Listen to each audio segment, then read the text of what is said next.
నమస్తే అవధానం ఛానల్కి స్వాగతం. నేను చేసిన వీడియోలు మీకు నచ్చినట్లయితే లైక్ చేయండి, షేర్ చేయండి, సబ్స్క్రైబ్ చేయండి. అట్లాగే బెల్ ఐకాన్ మీద నొక్కితే నేను వీడియో అప్లోడ్ చేసిన వెంటనే మీకు సమాచారం ఉంటుంది. చూడొచ్చు, కామెంట్ చేయొచ్చు. ఎప్పుడన్నా ఈ పదం విన్నారా ఎవరైనా? అంటే నాకు తెలియదు, నేను కొత్తగా ఈ మధ్య విన్నాను. Starve the doubt, feed the faith. అంటే ఇది ఒక ఇంగ్లీష్ పుస్తకంలోనే చదివిన ఇది, but it has very impressive impact on me. ఏమిటంటే ఆ రైటరు డౌట్, మీకు అనుమానాలు ఉంటాయి, ఆ అనుమానాలని పాతిపెట్టేయండి అంటాడు. అలాగే ఫీడ్ ది బీస్ట్ అని, ఫీడ్ ది ఫెయిత్ అని. ఆ ఫెయిత్ నమ్మకానికి మద్దతుగా, అంటే నమ్మకాన్ని ఎక్కువ చేసుకోండి, అనుమానాన్ని పటాపంచలు చేసుకోండి, అనుమానాన్ని పాతిపెట్టేయండి అంటాడు. ఇది ఎంత గొప్పగా ఉంటుందంటే, చాలా సందర్భాల్లో మన అందరికీ అనుభవంలో ఉన్న విషయం ఏమిటంటే, మన మీద మనకి అపనమ్మకం, మన మీద మన పక్క వాళ్ళకు కూడా అపనమ్మకం. మనని మనం నమ్మము, మన పక్క వాళ్ళు నమ్మరు.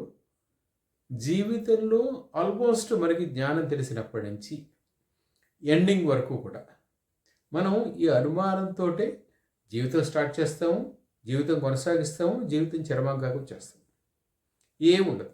ఏమిటంటే ఏ నిర్ణయం తీసుకోవాలన్నా, దేనికైనా మనకి అనుమానం. దీనికి వాళ్ళు చెప్పేది ఏమిటంటే, స్టార్వ్ ది డౌట్. స్టార్వేషన్ అంటే తెలుసు కదా. స్టార్వేషన్ అంటే దానికి, అంటే మనకి మనుషుల స్టార్వేషన్ గురించి మనం చాలాసార్లు వింటాం. అంటే ఆకలి ఆకలి ఆకలి చావు, ఆకలి. అలాగా అనుమానం అనే దాన్ని పూర్తిగా దానికి అసలు ఒక్క ఛాన్స్ కూడా ఇవ్వకుండా let it get down completely, let it be out of your life. That's what he says. అలాగే ఫీడ్ ది ఫెయిత్ అంటాడు. ఫీడ్ ది ఫెయిత్ అంటే నమ్మకం. మీ మీద మీకు నమ్మకానికి ఎంత వీలైతే అంత మోరల్గా, సైకలాజికల్గా, what ever the ways you can follow, అలాగా దానికి ఇది పెంచండి, ఆయుష్ పెంచండి, దానికి విలువ పెంచండి, దాన్ని బలపరచండి అంటాడు. ఇది ఎందుకు ఉపయోగపడుతుందంటే, చాలా సందర్భాల్లో మనం ఇచ్చేసే పరిస్థితి ఏమిటంటే, మనకు ఎదురయ్యే పరిస్థితి ఏమిటంటే, ఆల్రెడీ దగ్గర చెప్పుకున్నట్టే. సో మన పక్క వాళ్ళు మన మీద అనుమానం వ్యక్తం చేస్తున్నప్పుడు, నీ తల్లిలో, తండ్రో, సోదరుడో, ఇంకోడో నువ్వు పని చేయలేవు, ఇది కష్టము, ఇది అమ్మో, ఇది చాలామంది చేసి ఫెయిల్ అయ్యారు, ఇట్లా చాలామంది చెప్తుంటారు. మనకు చాలా సహజంగానే మనం ఇటువంటి సర్కిల్లో తిరుగుతూ ఉంటాం, దాంట్లో ఇదేం లేదు. కానీ దీని నుంచి కొంచెం ఒక అడుగు ముందుకేస్తే ఇప్పుడు ఎట్లా ఉంటుందంటే, మీరు ఒక హర్డిల్ కనుక దాటగలిగితే you can achieve something which is not even imaginable in wild dreams. అట్లుంటుంది. చూడండి, అంటే పరీక్షలు ఉంటాయి. పరీక్షల్లో నువ్వు కనుక quarterly exam, half yearly exam కాస్త బాగా రాయగలిగితే నీ మీద నీకు నమ్మకం వచ్చేస్తుంది.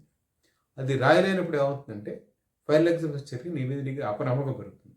ఇక్కడ ఇందాక మనం చెప్పుకున్న స్టార్వ్ ది డౌట్ అన్న దాంట్లో, మన పరీక్షలు రాయడంలో మనం ఎండ్ రిజల్ట్ మీద దృష్టి పెట్టి రాయడం మొదలుతాము. ఎండ్ రిజల్ట్ మీద దృష్టి పెట్టి రాయడం మొదలెట్టిన తర్వాత ఏమవుతుందంటే, చాలా సహజంగానే మనం పెర్ఫెక్ట్గా ఎగ్జామ్ రాయడం. ఎందుకంటే you're keeping your eye and end result. End result మీద, అంటే నేను ఈ పని చేస్తే రిజల్ట్ ఎలా ఉంటుంది, నువ్వు రిజల్ట్ మీద మొదటి దృష్టి పెట్టినప్పుడు దాని చేసే పని మీద కాన్సన్ట్రేషన్ ఉండదు. మనకి భగవద్గీతలో కూడా చెప్తారు కదా, కర్మణ్యేవాధికారిస్తే మా ఫలేషు కదాచన. నువ్వు నీకు రైట్ ఉన్నది, నువ్వు చేయగలిగింది ఏమిటంటే పని మాత్రమే, not end result. End result will follow. నువ్వు ఎప్పుడు ఏ పని సక్రమంగా చేసినా end result will come automatically. చాలామంది ఏమంటారంటే, డబ్బులు సంపాదించిన లక్ష్యం అంటే, డబ్బులు సంపాదించిన లక్ష్యం కాదు, నువ్వు పని చేయడం లక్ష్యం. పని చేయడం అనే లక్ష్యం వస్తే డబ్బులు ఆటోమేటిక్గా వెనకాల వస్తాయి. సహజంగా ఎక్కువగా అందరి దీంట్లోనూ ఇదే జరుగుతుంది. సో మనము దృష్టి పెట్టాల్సిన అంశం ఏమిటి అంటే, can we starve the doubt. అనుమానాన్ని పూర్తిగా పటాపంచం చేసుకోగలుగుతాం. అనుమానం అన్నదాన్ని మన బుర్రలోంచి తీసేయగలుగుతామా? The moment you are able to do that, the result is there, the result will be there, the result will follow you. ఎక్కడికి వెళ్ళిపోతుంది? ఎందుకు ఎక్కడికి వెళ్ళిపోతుంది అంటే, నువ్వు పని చేసిన తర్వాత ఇప్పుడు చూడండి, ఎవరైనా ఒక ఎక్స్పర్టైజ్ ఉంటాడు. ఇప్పుడు ఏఆర్ రెహమాన్ ఉన్నాడు, హీ ఈజ్ ఎక్స్పర్ట్. లేదా ఒక డైరెక్టర్ ఉంటాడు, he is expert. Why he is expert? Because he did it several times in his life, every day, and they lived in it. అంటే మనం ఇంగ్లీష్లో చెప్తుంటాం, I love English, I eat English, something like that. అట్లాగా you have to live in it. You have to live in what the work you are doing at every moment. If you focus on that, the result will be there. The result will automatically follow. మనం అది చేయట్లేదు. చాలామంది ఏం చేస్తామంటే అపనమ్మకంతో మొదలెడతాం, అపనమ్మకంతో end అవుతాం. ఏ పని చేసినా అసలు పని మొదలెట్టే ముందే can I get the result the way I desire? కాదు. నువ్వు ఏదైనా పని మొదలెడితే నువ్వు అనుకున్నట్టు ఫలితం రాదు, నువ్వు పని చేసిన మేరకు ఫలితం వస్తుంది. ఈ రెండింటికి చాలా తేడా ఉంది.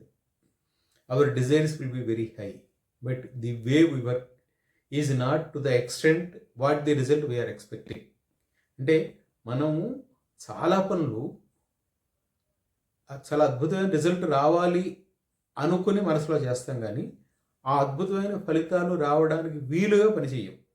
This wear the difference lies.